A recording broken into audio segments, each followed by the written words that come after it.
person that I want to introduce is Dasha Kelly Hamilton. She is a writer and a performance artist and is currently the Wisconsin Poet Laureate. Previous to that was the Milwaukee Poet Laureate. She appropriately refers to herself as a creative change agent. And if you've ever met or are familiar with her work, you would agree with that 100%. I just attended a workshop she did 2 weeks ago, and simply amazing. She founded the nonprofit Still Waters Collective in Milwaukee, which brings interactive experiences to classrooms and offers a lot of predominantly youth-focused programs in the Milwaukee area. This is not bad considering that her nonprofit began as an open mic with 4 poets sitting around a coffee table about 15 years ago. So she started out with just a little seed and it just took off. Her latest project is something called Alignment. It's a statewide initiative that uses poetry to hold community conversations around incarceration and reentry into the community. So how it works is Wisconsin residents are invited to download writing prompts and then upload poems based on the prompt or prompts. It's something the writing community calls a poetry exchange. So as the project moves forward, selected poems will be compiled and published, and I'm going to send a link to that stuff in the chat. So at this point, I'm now going to mute me, and I'm going to turn it over to Dasha. Hello, good evening, good people, and congratulations. And I'm glad, yes.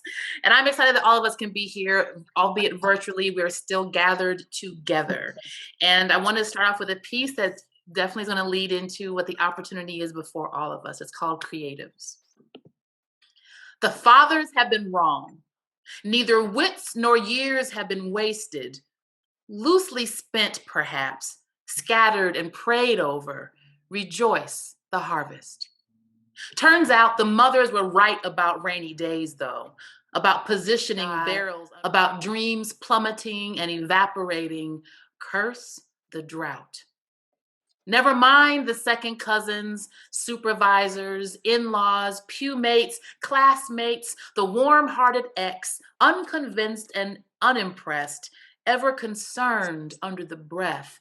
Condescension is a learned language, ill-fitted for the expanse. Cherish the village. Gather the creatives. Muscles taut from bending humanity into open windows and carpet rides. Harness our wattage of will, carrying narratives from the perimeter into conversation centers. We vibrate with imagination, with abandon, reverence, and arduous hope. Honor our breath. And I want to congratulate initially the city for choosing to install a poet in among your ranks. When I have a chance to speak to my munchkins and some of my really, really grown uncles, explaining what my role is as a laureate is that I am the ambassador of poetry. And we get to design that experience based on how poetry found us and how we have found these words to impact our walk in the world. So for my tenure for the city and for the state is using poetry as a tool, an epoxy, if you will, to bring us together around common and challenging conversations, but the point being bringing us together. And so for a city to acknowledge that a creative, someone who puts together poems, who paints murals, who understands that the timing it takes to score music is the same strategic wizardry that it can take to bring communities together, to translate between departments. It's inviting a whole nother community of residents, of resources, of resilience into important conversations. More than just bringing us around when it's time to make things pretty. So whenever there's a city that has acknowledged the role of words, of our griots, of our storytellers, of our poets, nothing but great things can come from that. And Tom, I have to say the experience that I've had as a city laureate, being invited to lend my words to broad conversations from early childhood to conversations around environment to things that would celebrate local heroes.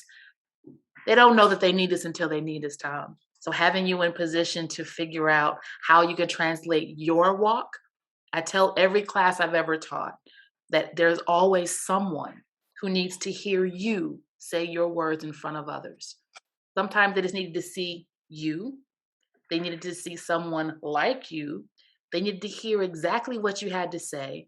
And sometimes they just need to be reminded that there are so many ways that we are all out here being our best human selves. So that's what we're celebrating tonight. Another poet who's going to celebrate the lives and the legacy of a city. And poems are hard to process, but they're for everyone to appreciate. And I'm really excited to see what happens, beginning with your story, Tom, and moving forward. I'm so glad I could be here to celebrate with all of you.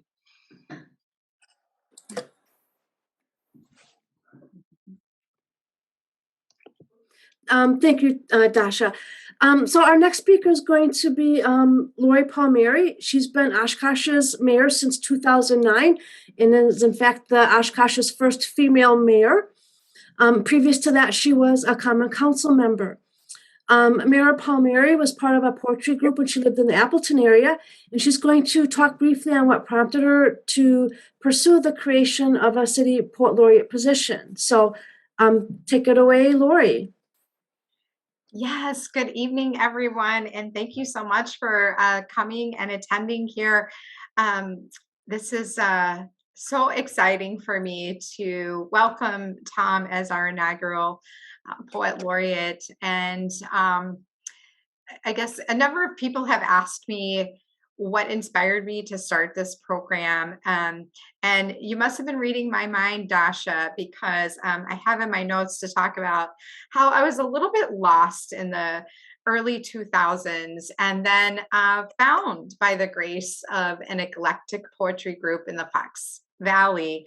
And that was with Ellen Court and another friend, Ia Boltz, in 2005. We would read and write poetry all throughout the valley, writing about local art, reading poetry in coffee shops and in the street. We would share tears over disasters and laughs over goofy phrases of found poetry. So, you know, really where I got moved was in 2020. We were wounded as a community and a country during the great pause that was 2020. And looking for positive healing inspiration, that's when I looked to my old friend poetry, both classic and contemporary.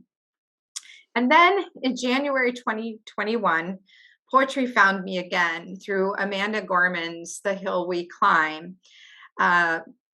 Parentheses, if only we dare it. You know, some of the phrases from that poem, The Hill We Climb, were just so incredibly powerful. I still get kind of goosebumps, you know, where she talked about where can we find light in this never-ending shade, braving the belly of the beast, illustrating just is versus justice, saying that we're not broken, we're just unfinished. Not focusing on what stood between us, but what stands before us, and raising this kind of wounded world into a wondrous one. And, you know, as she was closing out the reading of that inaugural poem, you know, she talked about stepping out of the shade to see the light if we're brave enough to see it. And this kind of got me thinking about Plato's allegory of the cave, and that had come to mind several times throughout, again, that long pause of 2020. But this theme of reconciliation and recovery from Gorman's inaugural poem was so powerful and moving. It moved me to act on a local level to bring this Poet Laureate program to Oshkosh. I knew that there had been a poetry contest that the Convention and Visitors Bureau had done. I think it was with youth the year before. And I knew that there had been a series of writing groups and writing conferences at the library. And I had hoped that the spoken written word could move us boldly and humbly into this place of healing and hope through appointing an ambassador for poetry in Oshkosh. So this Poet Laureate program is for the citizens, and I'm very appreciative to the Common Council for so graciously permitting it, as well as our partners, the library and the Convention and Visitors Bureau, because this is giving voice to our community and elevating literacy. This art in this other dimension, it being delivered through spoken and written word, I think can be a powerful asset for the future of this city and add depth to our local art scene, add opportunities to hear other voices, both real and imagined, for a future that both young and old can be part of.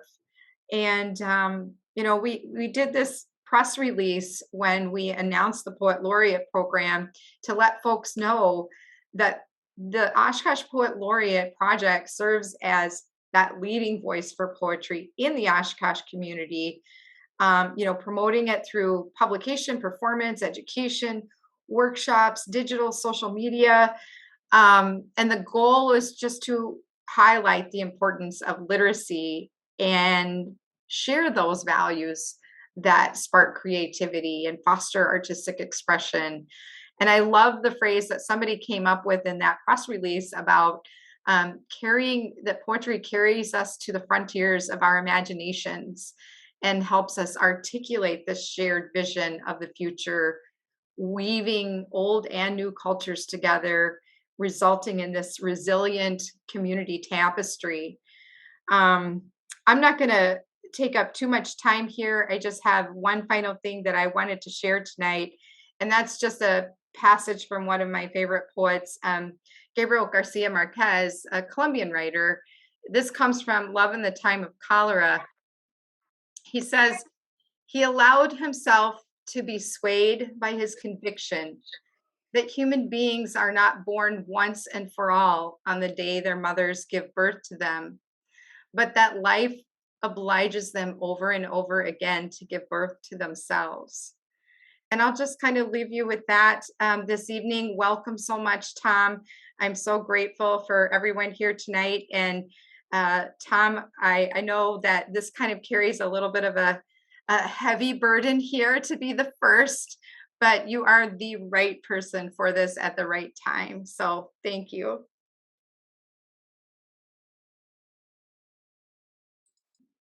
Thank you very much, Lori. So I'm now getting to the guest of honor.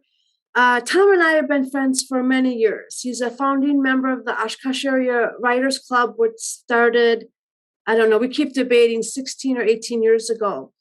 Over those years, Tom, myself, and others, some who are joining us here tonight, have carpooled to writing conferences and book talks. We've worked together on projects like we've self-published an anthology.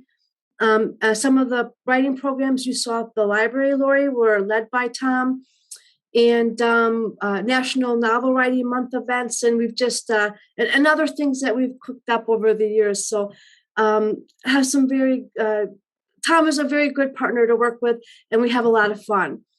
Through the Writers Club, Tom and Dixie Jarko created a program titled Author Showcase, which features regional authors and airs on the Oshkosh Community Access Channel.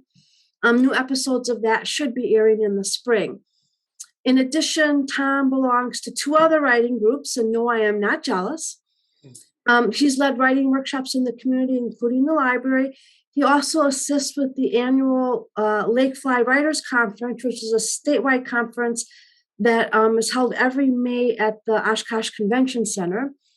I mean, when he's not doing all of those things, he's writing poetry and fiction and has a list of publishing credits that we don't have time enough to talk about here. So when I first learned that Tom was recommended for the position of Poet Laureate, I was just so excited for him.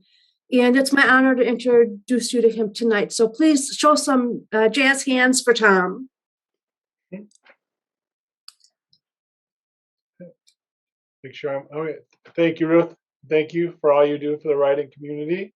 I also want to thank everyone for joining this Zoom tonight. Especially want to thank Dasha Kelly Hamilton and my parents for attending.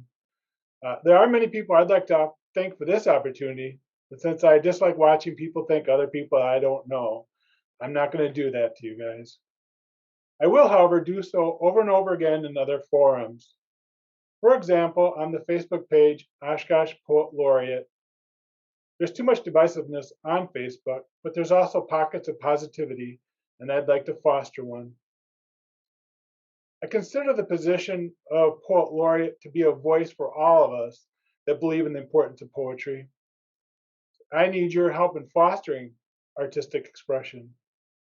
Because I've already mentioned to many people, I don't believe I'm the best poet in Oshkosh.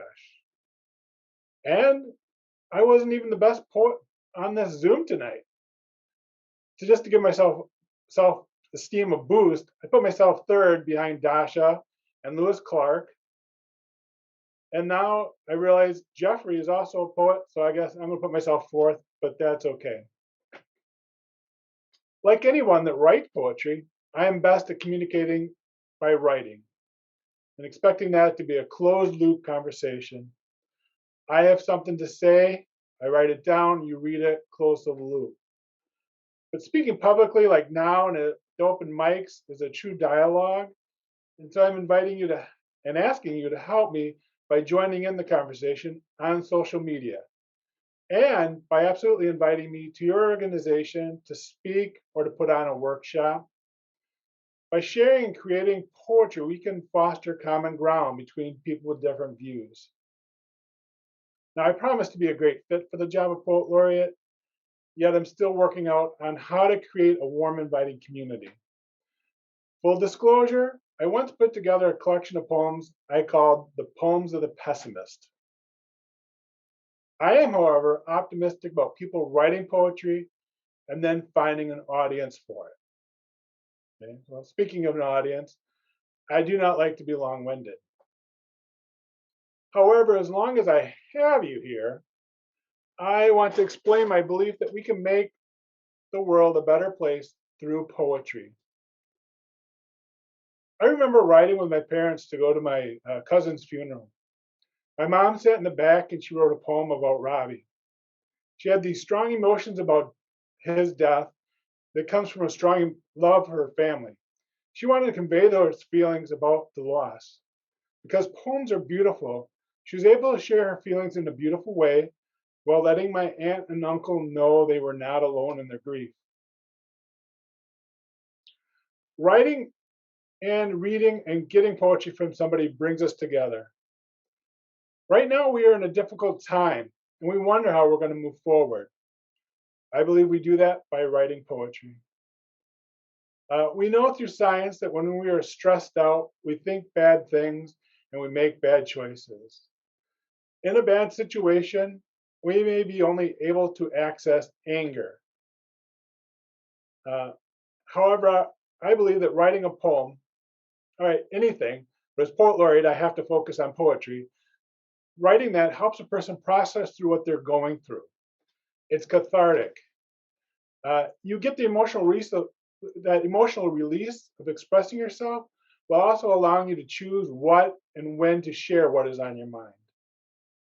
It also helps you to look at different things on your mind in a different way by accessing a different part of the brain. I have actually discovered solutions to my problems through writing. And I also believe, and come to believe through the Poet Laureate, being a Poet Laureate, that going back and then shaping your poem, your pain becomes clay.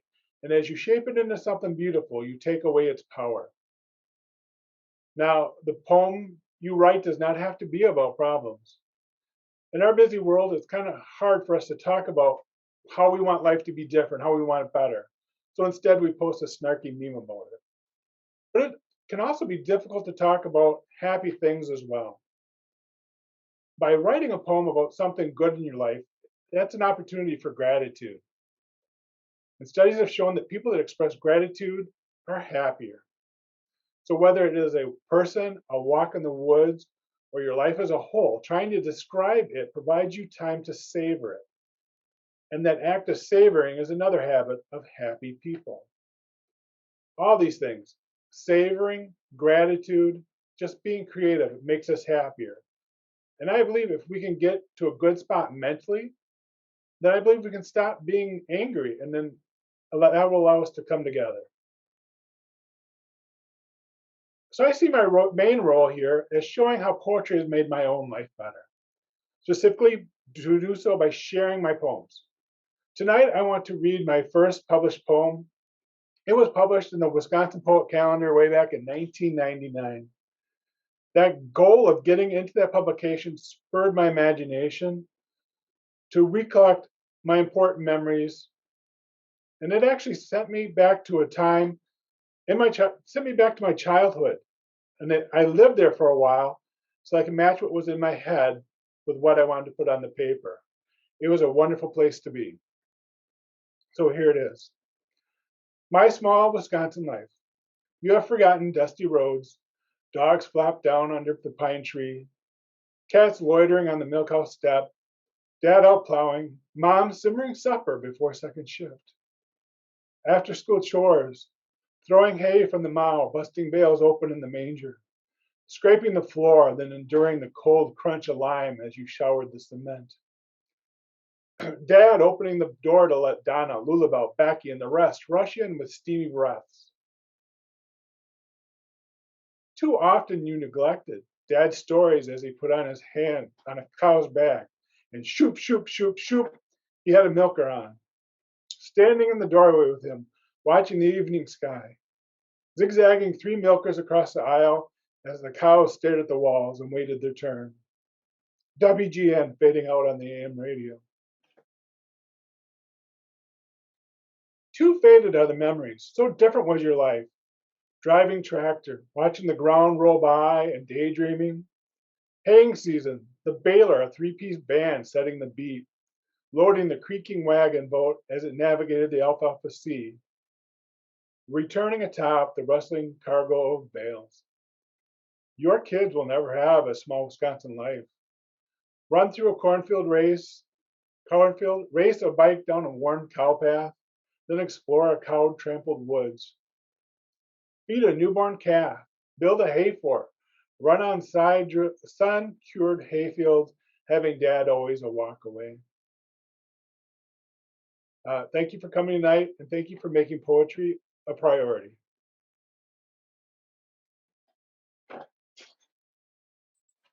Thank you very much, Tom. I really want to thank you all for joining me tonight.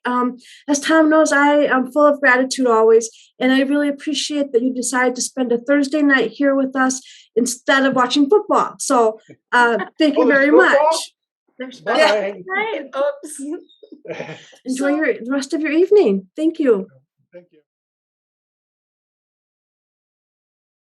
I was wondering, Tom, I don't know if maybe you specified and I missed it. You said you have some strong opinions about what poetry is. I guess I was kind of curious as to what those were. No, well, I can't say, I do have a strong belief that, somebody, you have your something emotional, something that you want to write down that moves you to write a poem. And so that is poetry. But I do think that that you have to go back. That's actually the poetry, is when you go back and you take out words and you try to make it beautiful with rhymes or assonance and just getting the right word. That going back is just part of the process. But otherwise it's open, any sort of forms and topics. It's wonderful. Yeah, because I've seen I've kind of, perusing various communities online. There's this kind of divide. It seems like some people don't like free verse and they consider some people want to return to more regimented verse type poems. So I was curious because there's some very strong opinions on those forums about what consists of poetry and what is not. I guess I also think of and I don't know, did E.E. Cummings write poetry, I guess? Didn't he write? Yeah. So he was the guy who didn't use any punctuation and stuff like that. So, I guess because I got to remember it. So I feel like if people are discussing your work, and because of a choice that you made. So I was curious about that because there's a lot of debates and there's, so I was eager to hear your thoughts on it. Maybe Dasha has some more input on that, but that's part of the reason why I hesitated trying to being a candidate for it because back in school I could never get unstressed, stressed. The meter of things. Because like I really am a fond of, for some reason, I like rhyming couplets a lot. Like I really enjoy. And for me, I just don't. I don't know. Whenever I write a non-rhyming poem, I do not like how it sounds.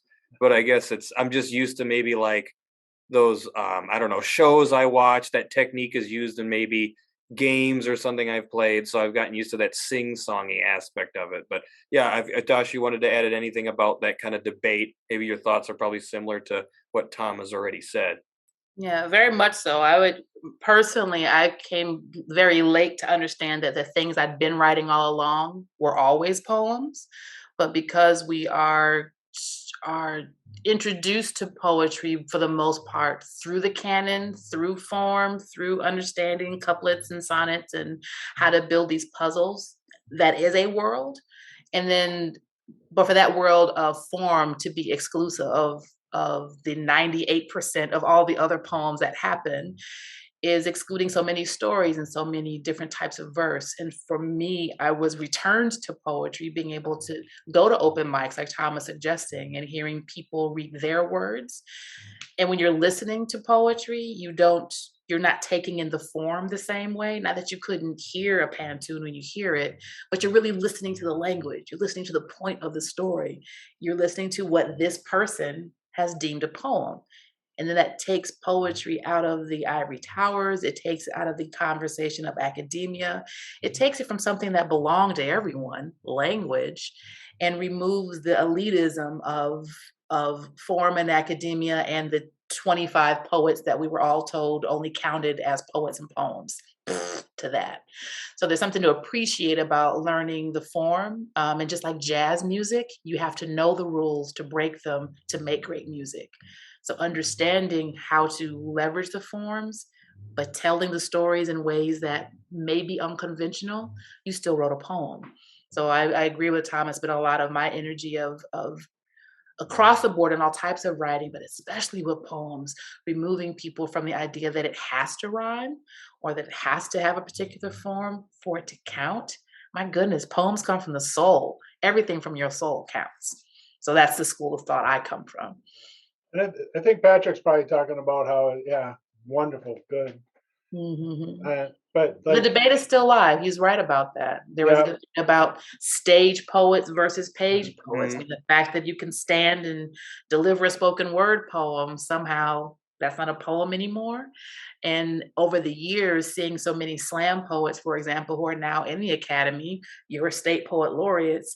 And similarly, you have folks that are out of the academy and giving themselves permission to breathe other kinds of life into their work, and how it can live off of the page. We're all hopefully celebrating that they're all poems.